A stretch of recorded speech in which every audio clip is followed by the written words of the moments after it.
Welcome to Faith, Purpose, and Freedom. I am your host, Kayla Rose. Today, I have an amazing guest with me. Becky runs a program called the Fear Theory, and this is awesome. She is going to bring so much education to fear that we all get stuck in. I don't think there's anyone that has never been stuck in that fear. So, welcome, Becky. It is so amazing to have you with us. Thank you. It's lovely to be here. Yes. So, why don't you kind of just dive in and tell us just a little bit about you, a little bit about what you're doing, and then educate us on this fear theory. Okay, so I now do identity and self-leadership, and as you mentioned, I'm the creator of the Fear Theory, which that was born in January 2026, and it was on the back of my own journey. So in November 2025, I took an absolute leap of faith. So I had set up my business at the age of 19, and after about 18 years during a meditation, um, I ultimately visualized a life that looked very different to the one that I was living, but it genuinely felt like it was for me. And I felt like drawn to explore the work that I was doing outside of the dance studio because my dance studio has always focused on the internals. It would always been about internal transformational growth, not necessarily who was the best dancer and who had the best technique. I always wanted to support children with skills and the young people with qualities that would support them. I always used to say, whatever stage they step onto, they can be their star of their own show.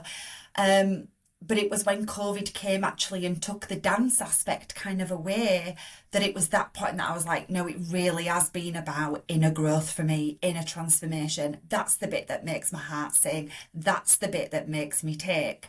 And that was when I trained to be a transformational coach.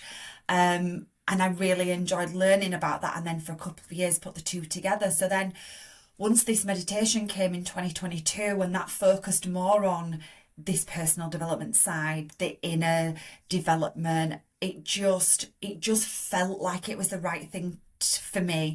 And I always now just say, if people have had that feeling, they'll know what that feeling means.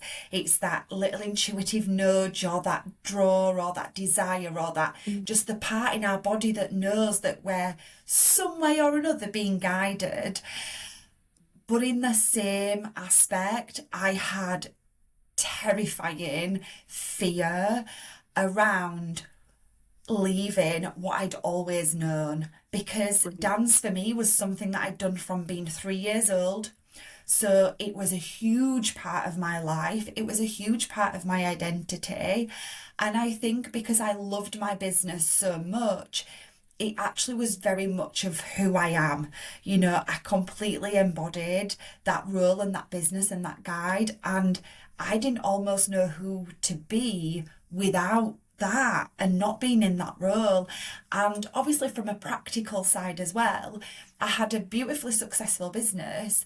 So I wanted to protect that. I wanted to make sure that the right people were in place and the right processes were in place and that everything could continue just the same. Because I didn't just want to walk away and just leave something. It stands for a beautiful thing.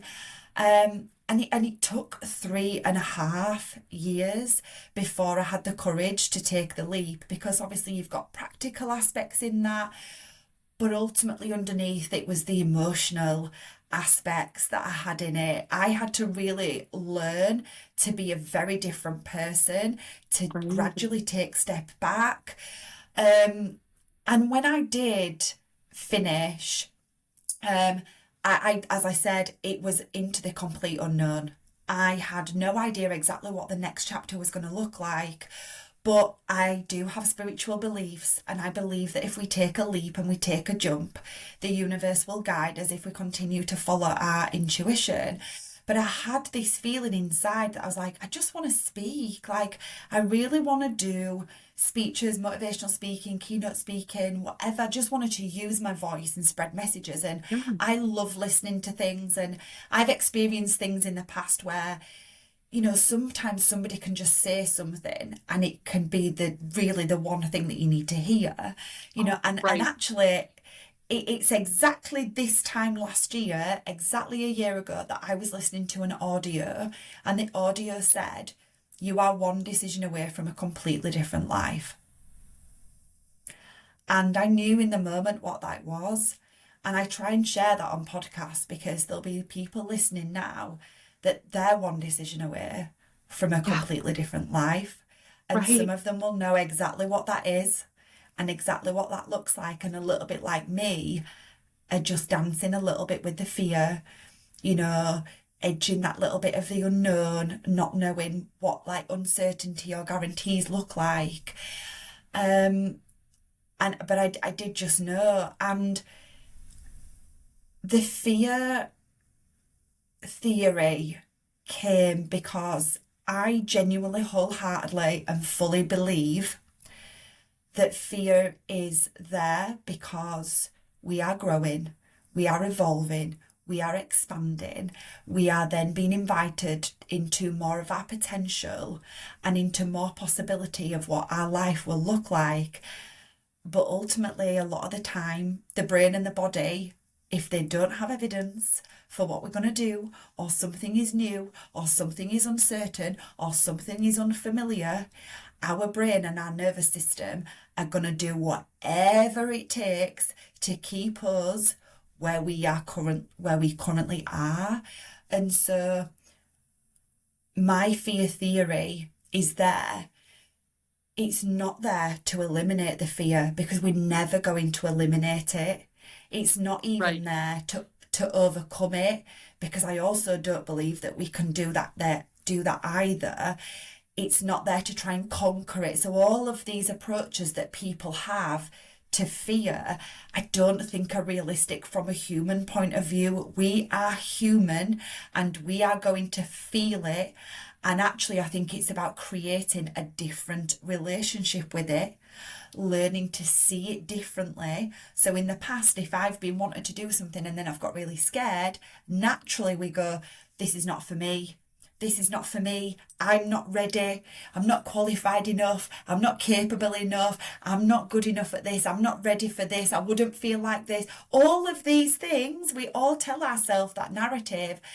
And actually, that activation within our body is just showing us that we are growing in some way, shape, or form. And even just that, I hope that people listening just actually take a moment to think where in their life might fear be showing up for them right now. But what does it actually mean? Because it doesn't mean that they're not capable, or it doesn't mean they shouldn't do the thing that they want to do or grow into the person that they want to be.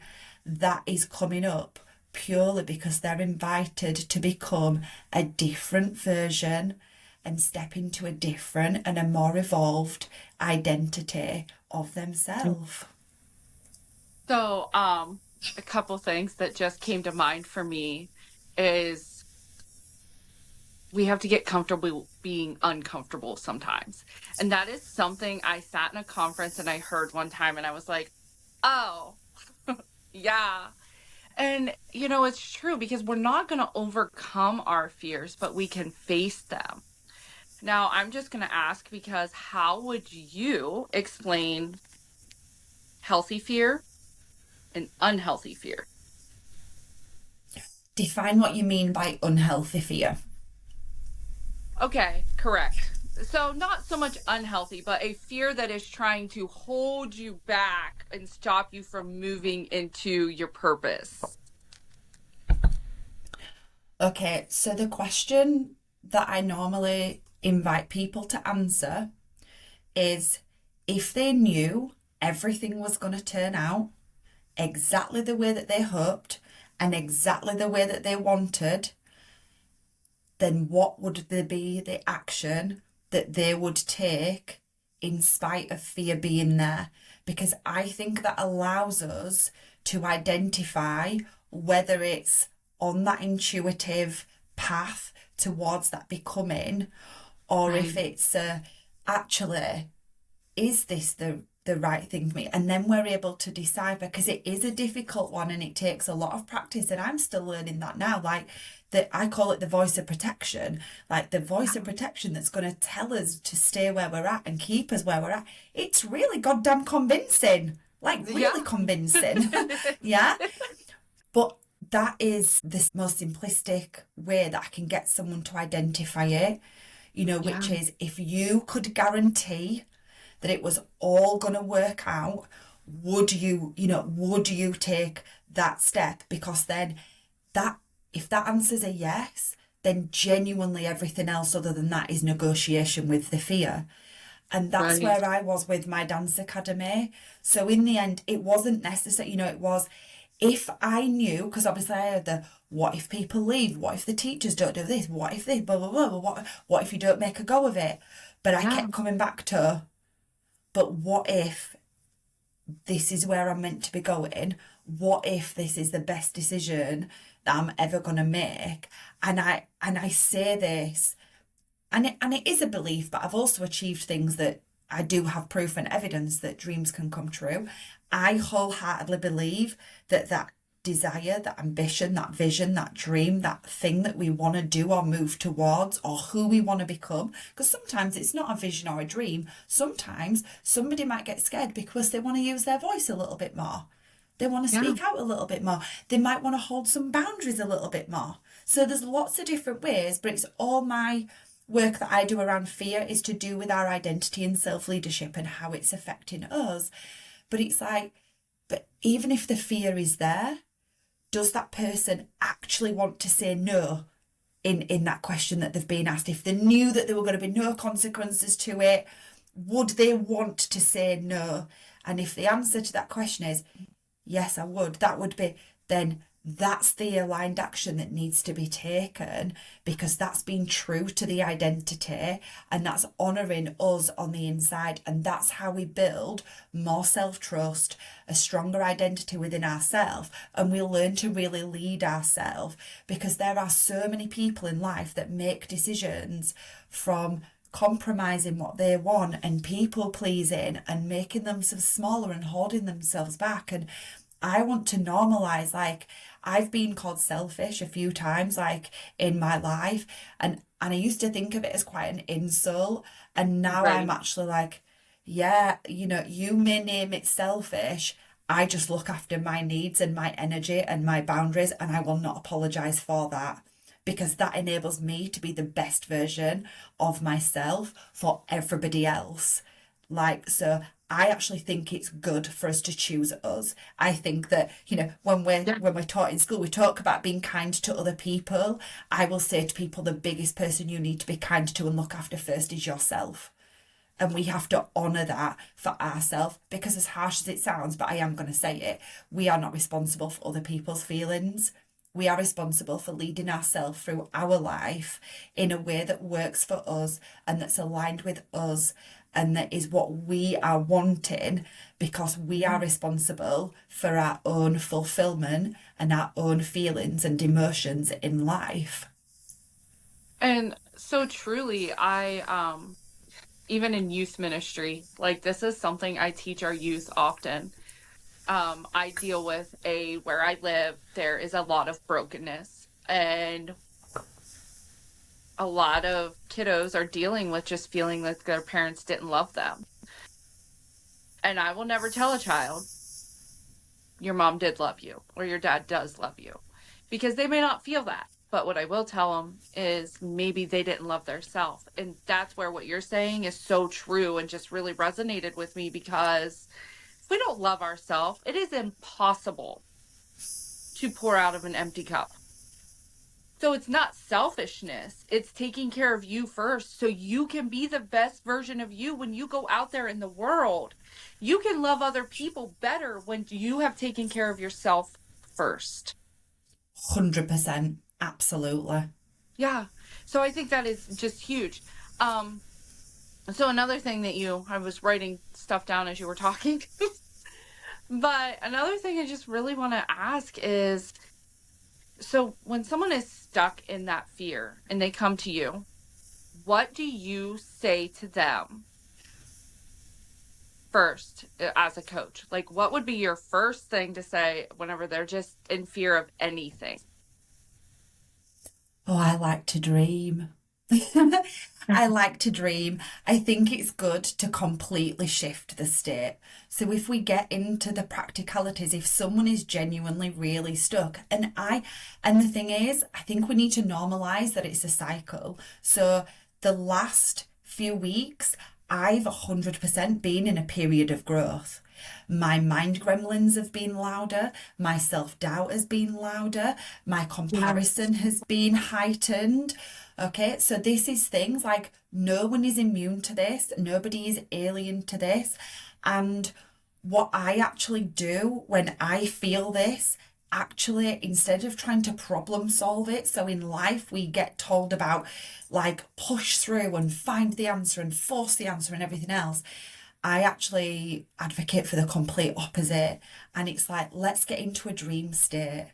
Let's just Yeah. sit in a position, and rather than actually thinking about the practicalities right now, let's just dream. Let's just talk about what if this in the real positives. Yeah. What would happen here? What could happen here? If you could do anything, what would that look like? Because it shifts our imaginative state. If someone is genuinely also feeling like within their body, because a lot of fear obviously we hold in our body, then nervous system work. And sometimes that can be as simplistic as just feet flat on the floor, palms open, closing down the eyes, taking in some deep breaths, and just settling and getting back in to our body. Because one of the things that I do say is when we feel a particular way in our body, so many people go to their head to sort it out. We cannot change a physiological feeling with a psychological thought. We have to shift the state. So, like for me, when I'm growing, I love to go to the gym, but if we are feeling that something in our body and someone's feeling stuck, usually they'll feel that in their body as well as their head. And it's like, Yep. go and have a walk, go and have a walk, or do a meditation. So it's everyone's individual state, and how they move their state is individual to them. So like for me, the most effective thing for me to do if I feel it in my body is go out for a run.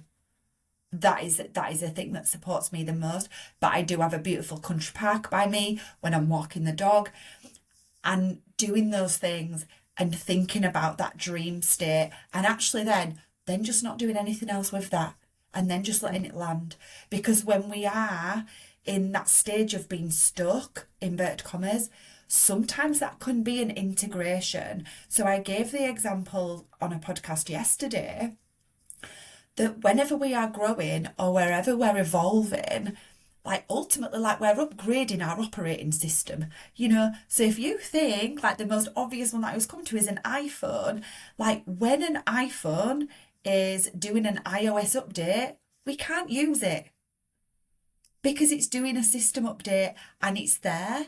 So I think sometimes when people are stuck and they start forcing and trying answers, now I go, I'm in a phase of integration, I'm in a phase of growth. I'm going to take an intentional pause, because actually sometimes that pause and that stillness is like what we need. And we talk about, oh, I'm stuck because we live in this world where we've got to be constantly moving and constantly doing the action and constantly in the go, go, Yeah. go. We don't need to. So sometimes I'm like, if someone feels that way, we honour those feelings as it being part of the growth. Sometimes the slowness and the stillness and the stuckness is actually what we need to support the growth. We need Yeah. those times, but we need to be mindful of our state in terms of our body and our nervous system, and then mindful of the things that we feed our brain. So when we're stuck, rather than feeding it with all of the things, so I'll go and I'll read my journal and I'll read the bits that is dreamy, or I'll go and I'll read when I get testimonials from people. So I remind myself of the evidence of all of the positive things. But Yeah. ultimately, my immediate thing is go seek some joy. Go seek some joy, whatever that looks like. So Yeah. everyone's way of handling through those times of challenge is going to look different. But I think my approach is very different to so many others, because the first thing I will do is give someone permission to stop. Someone Yeah. permission to stop, to be there in that, or to like fully. I mean, I'm an emotional being. We are, we are all humans, but I'm super emotional.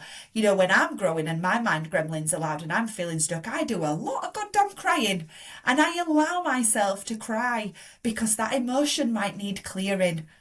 Yeah. We are energetic beings. There's lots of things going on, and again, sometimes it's just as simple as I always go to my heart space and my solar plexus, and it's, what do I need today?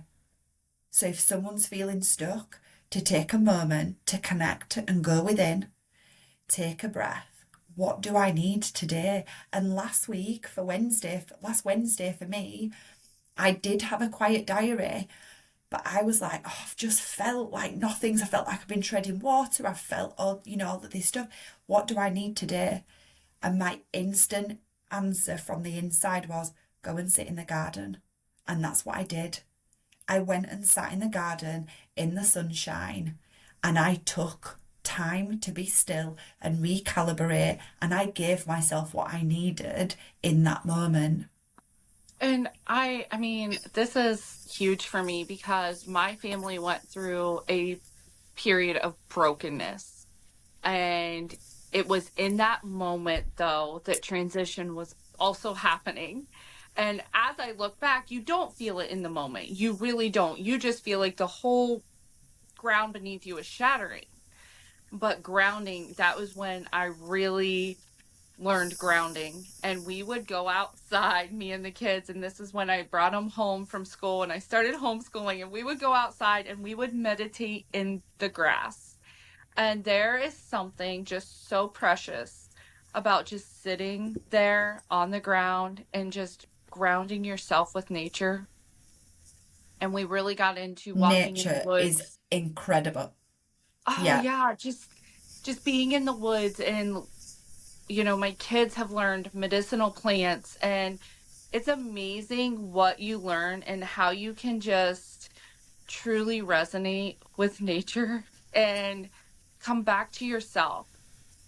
Taking time for yourself is always important, but we do live in a world where that's hard. And I know the other day I was sitting with a client who, she is working on writing her first book and doing the things. However, she still has to work because she's a single mom. She's got to provide for her kids and she's working two jobs. And so, how would you tell someone who is in a situation like that to actually rest?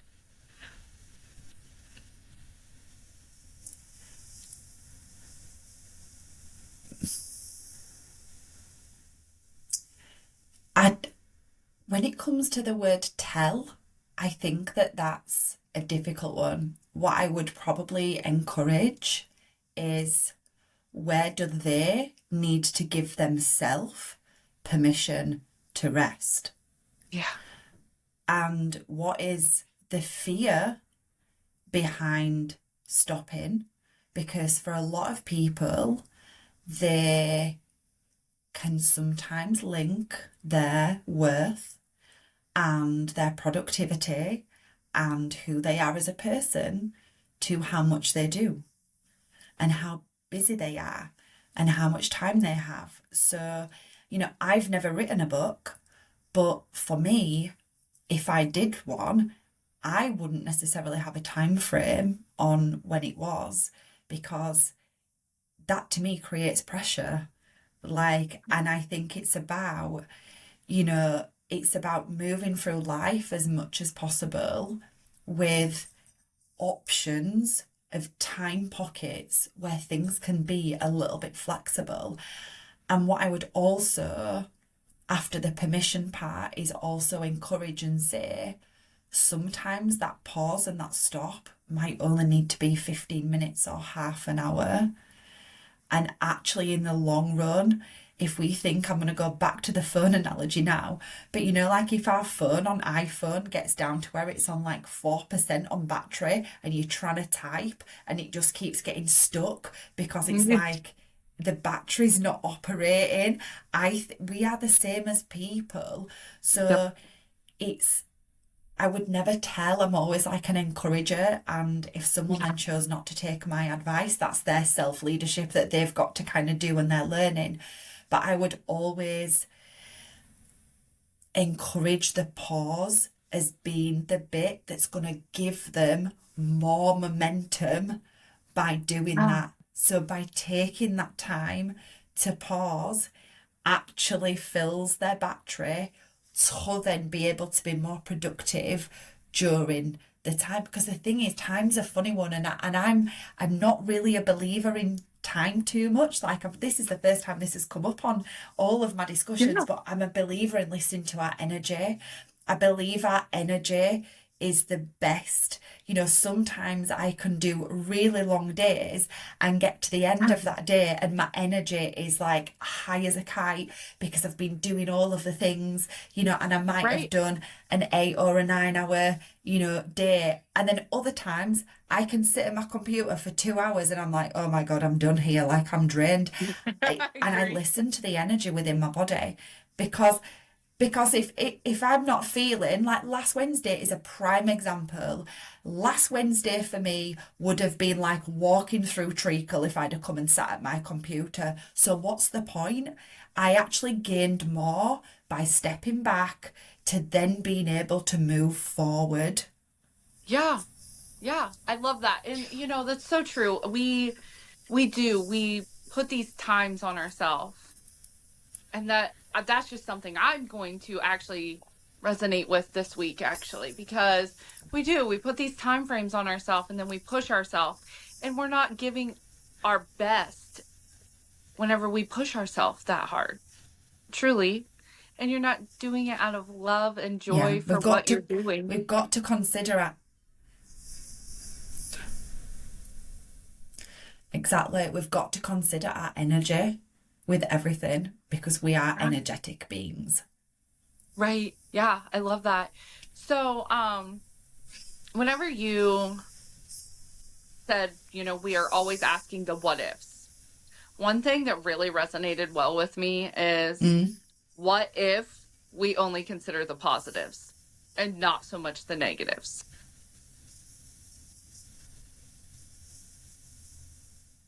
But what if we do that?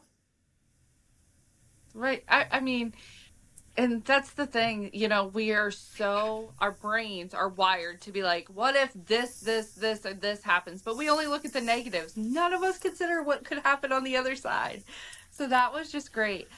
Something that you had told me in one of our Absolutely. first in what our first conversation was, I believe you told me you even turn the notifications off on your phone so there's not so much noise. Yeah, I do. So yeah, I don't have notifications on my phone. And again, it's a boundary for me to be able to be intentional with my energy because for so many of us, where there's lots of distractions, everything's kind of fast. So I'm really intentional with the things that I have, like, you know, in my life to make sure that I'm present in doing what I'm doing, like, as much as possible. So if I'm in my office, like, I'm in my office now and my work phone is on my desk. I mean, we're recording, so it's on airplane mode, but my personal phone is not in my office because if I was a brain surgeon and if I was somewhere where someone couldn't get hold of me, so it's like I will then deal with personal things after. I'm really protective over you know, my time and my energy because I just think then it allows us to be focusing on that one thing at once and allows us to have the energy in the right place and lead ourselves like in the right way. I've actually just thought of something that I'd like to mention, you know, going back when you said about the what ifs. And I was like, what if about the positive? And then I just left it blank. So I was like, well, what if about the positive? But But one of the things that I teach within my framework is voice of protection versus the voice of expansion. So one of the things that I encourage people to do is, if they've got a desire, is to write down the desire, and what that looks like, and whatever that is, whether it's a big dream or a big goal, or whether it's I want to use my voice more, or whether it's I want to have firmer boundaries, whatever that is. And then write down all of what the voice of protection would say. So all of the voice of protection is it's not going to work because of this, that's not going to work because of that, what if this goes wrong, and actually get it all down. But then we're going to counteract that then with the voice of expansion and the voice of possibility, and what we will gain if all of this thing turns out right. And that can also be a really good thing, because you are right, the brain does have a negative bias. We are programmed and we are wired to remember the things that go wrong first. And another beautiful thing that I love to share with people is every single evening, because so many of us go to bed and ruminate on the day. And I grew up a huge perfectionist, and that has its positives in the fact that I was conscientious, I had high standards and things, but I actually would argue that it has more negatives, because I would be incredibly hard on myself. I always thought there could be something more that I could be doing or should be doing and everything else. Whereas now, when I go to bed at the end of every day, so like, evening routine, makeup off, brushing teeth, I get into bed, I have a journal specifically at the side of my bed that is usually about a chunk about this much or so, like a few inches, for each day. And at the end of every day, I write down something I'm grateful for, something that I'm proud of, and something that I'm celebrating. So I'm reinforcing my own achievements and pride at the end of every day. And over time, that can also strengthen those what ifs on the positive rather than the negative, because the positives that we're writing down, our brain is remembering them, and we're going through them at the end of every day. And then over time, we get more used to honing in on the things that could go well, the things that might work out, rather than the things that might not.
All right, Becky. So do you want to jump in and kind of just tell us about the fear theory and dive deep into that? Yeah, so the fear theory is a framework that supports people to reframe fear. So we've spoke today about obviously all of these feelings that come up when we grow. So and you mentioned earlier on about how to get comfortable with the uncomfortable, but like no one likes that. Like no one actually likes being uncomfortable. And the No. thing is, even me, like I will still hold my hands up like every time I go through growth. I'm like, why am I here again? Like, why am I Right. experiencing this again? And I'm still doing my own, work on that to look. Right. I do know that I'm growing, and I still get to acknowledge that. But yeah, it's something that I think I with the fear theory is to take something that isn't great and that doesn't feel good into hopefully something that people can see as being empowering and being oh, I'm growing. If I now do this, this is going to take me towards this. So my F is future focus. So this is who we are becoming. So what Right. is the identity? What does our future self like look like? So even if people are thinking about external things that they want to do, I always encourage people to come back to the person that would have that, because we cannot Mhm. achieve external things without the internal work. Everything comes from who we are as a person, Yeah. everything. So the internal work is the foundation of everything that goes on externally. So it's always about the who rather than the what. Future self, future focus, who do I want to be? Right. Then it's expansion capacity. So F, future focus, E, expansion capacity. Now, this is the awful bit. This is the bit where we have to go deep and we have to get real with recognizing, understanding, and navigating our internal emotions and experiences. So this is where all the work is done, where Yeah. we have to get close to our limiting beliefs. We have to get close to our conditioning. We have to look at if people have experienced past traumas. We have to look at so all this is all the inner work that goes on here. Right. There's different depths of that. Some people can choose if to really, really, really go deep in it, but for some people it could just be as simple as I feel really, the future version of me wants to speak out more, but it's scary to speak out more, and they might not even know why. And so sometimes we don't always need to know why. We just need to acknowledge that it's because there's somewhere along there that feels uncomfortable and it feels scary. Right. Yeah. But it's then A, taking the aligned action that aligns with the future version of ourselves that we want to be. So even though there's this uncomfortable bit here, it's like the action of somebody who wants to use her voice. She speaks out and says no when she means no, even though it feels scary. And sometimes, actually, I'm just going to add this in now because I think it's really important. Sometimes the fear is not always going to come up beforehand. Sometimes it can come up after. So sometimes somebody might hold that boundary, and initially they might feel really good about it, really determined to say, no, I don't want to do it. And then afterwards, the voice of protection will go, what are they going to think about you now that you've just said that? You don't normally say no to something. This is a bit uncomfortable for you. I bet they think this about you. I bet they think that about. That's still fear that's come back. That's still the voice of protection. And it's catching it to then go, but what would the future version of me do in this situation? Because all the time we're looking at to expand into the version of ourselves that we want to be.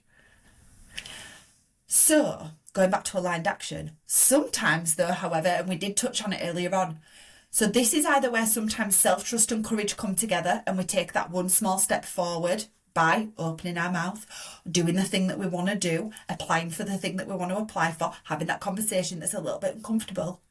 But sometimes the aligned action is an intentional pause. Sometimes that aligned action is integration. Sometimes it's staying exactly where we are. That's also growth. To pause, to recalibrate, to take that slowness, as I said earlier on, that slowness and that stillness supports growth. It's not separate from it.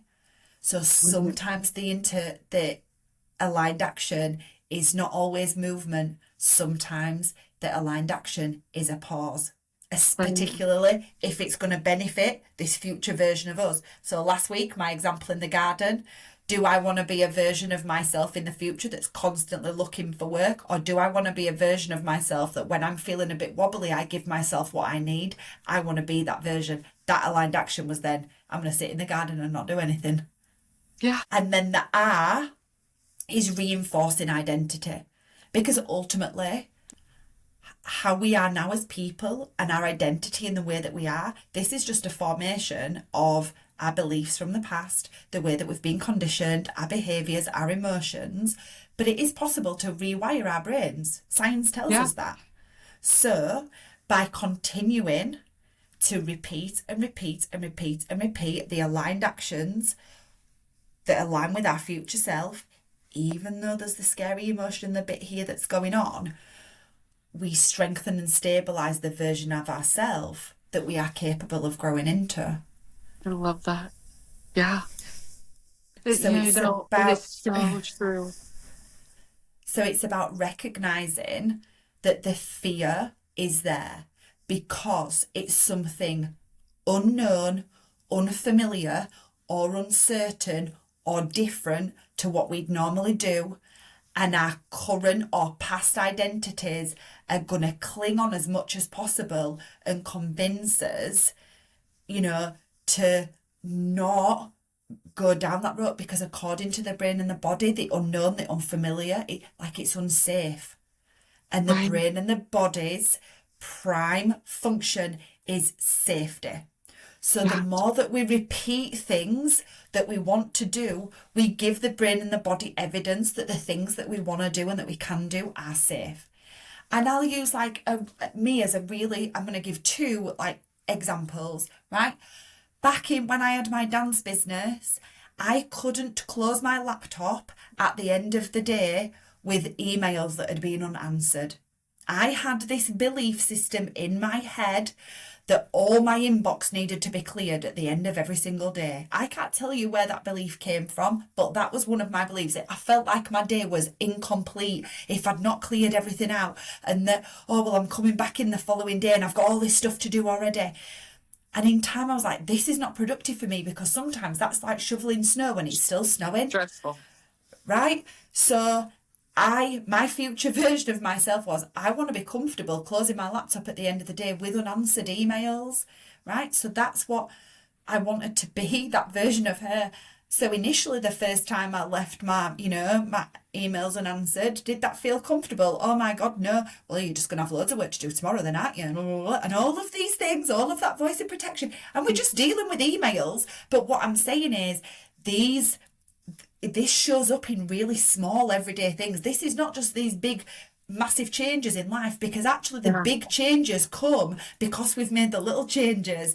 It's the small sustainable changes and steps that we take that actually take us to the bigger changes that we need to make. We have to start off with the small things. I think about us as being like a jigsaw. A jigsaw is made of all of these tiny, tiny, tiny little pieces. And it's all of the small things that we do and the small things that the way that we operate that creates the bigger shifts, But then, going back to the email thing, then the following day, I left some emails, didn't feel as comfortable and so on. And then all of a sudden, you get a few weeks down the line and now, it don't bother me one iota. I work in priority order. And if I get to the, and again, I don't work in time, I work with energy. And so if I'm, on a day and I'm like, oh, yeah, I feel like I'm done for today, I have no issue and no problem leaving those emails now unanswered. But at some point or another, like in the past, that was a really big deal for me, Yeah. you know? And it's not a big deal now because I've trained my brain and my body. It's just I have trained my own brain and my own body to accept that having unanswered emails is safe. And and I like to use really small examples like that because they are the things that genuinely make the biggest of differences. And initially, before I started this, I said I've got two things, and I've forgotten the second thing that I was going to share. So therefore, it's not that relevant. We'll just stick with the emails. We'll have that. And it's so true. I mean, I look at myself and I think, oh, wow, I need to take that into consideration because oftentimes I will be up at 1 o'clock in the morning still responding to emails. And I don't want to be up at that time anymore. I am done. I am checked out. And so I'm going to put that into practice Yeah. this week. I will not respond to emails after my office hours are done. My office hours are done. And I think that's so real. And that's where I did turn notifications off on my phone because after we Yay! talked last week, I was like, you know what? They all come through onto my cell phone. And so whether it's personal or professional emails, I turned them all off. I do not get any unless I check it in the morning or I check it in the evening. And that's it. That's the end of it for me. And so maybe I will actually change that to Kayla only checks emails in the morning and responds, and they are not relevant again until tomorrow morning because that's so important Right? to just And just take that see. time for ourselves and it's acceptable. I remember one time just being told, like, you will get paid from your business how you treat it. If you treat it like a hobby, you'll get paid like a hobby. If you treat it like a business, you'll get paid like a business. And although there's some truth to that, there's a lot of weight that comes with that too. And that's where you almost feel like you have to be constantly running and constantly moving, and you may not stop and you may not take a break. And you don't get much out of constantly working and pushing yourself because you have no energy left to give. Yeah, and the thing is, I mean, I'm really proud of the business that I built, but I started it very young and I didn't realize when I was doing it that I did validate and approve myself like through my achievements and through my business and things like that. But actually, when it came to building this chapter, and then sort of because I definitely overworked and overgave in the early days, I then had to do a lot of unpicking when I decided that I wanted boundaries and I had to do certain office hours. And we did, the dance academy is open 4 days a week, but the office is only open to it's only open to we don't need to be open for a dance academy office 4 days a week, because again we want to attract people into our business that are on the same frequency as us, that are okay with not everything needs to be so instant and not everything needs to be so immediate, because if we all intentionally slow down a little bit, we all create that for each other. Yeah. Whereas in this chapter I've become so much more intentional with I don't know how long it will take, but I've decided that I will not work 24/7. I will take time out because I am now creating a life and a lifestyle and a way of living, and then my business will fit into that. My business is not going to be the driver of what I do. My work and my career is not going to be the driver of what I do. I would rather it took twice or three times as long, but I can have joy and fulfillment and internal peace and contentment on the journey, on the way there, because otherwise, what's the point? What is the point? Right. And that's living in true freedom. Yeah, because So, I don't live in Becky, my head the same way that I used to. right. Yeah, I love that. So, what would be your final encouragement for all of our guests today? It would be to get curious when fear comes up. It would be to remind them that the vision that they have, the thing that they want to do, the person that they want to be is absolutely possible, because it wouldn't be in their heart and it wouldn't be a desire if it wasn't possible to do it. Amen. So when they're on the edge, of that expansion and the edge of that growth, and they're feeling that fear, it's to go through my framework. Fear. What would my future self do right now? I acknowledge that I feel uncomfortable, but what is the aligned action that my future self would take? And I will continue to honour and do that to reinforce the person that I know that I am here to be and I am here to grow into. I love it. I love it. Becky, thank you so much for being with us today. If any of our guests are looking for a transformational coach, how would they connect with you? So they can reach out to me on Instagram. That's the best way to get a hold of me. And it might not be an immediate reply if I'm in an intentional pause, but I promise that I will acknowledge and get back. But yeah, and I just love as well to like hear like if anyone wants to drop me a message and just share, you know, who they're becoming or how they're growing or their dreams. Like I love receiving messages like that. So yeah, if anyone wants to reach out, please do.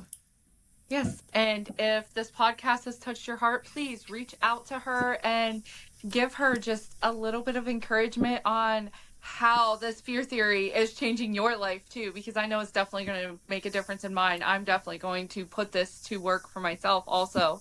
Becky, thank you so much for being with us. Thank you for sharing your wisdom with us today. We appreciate it.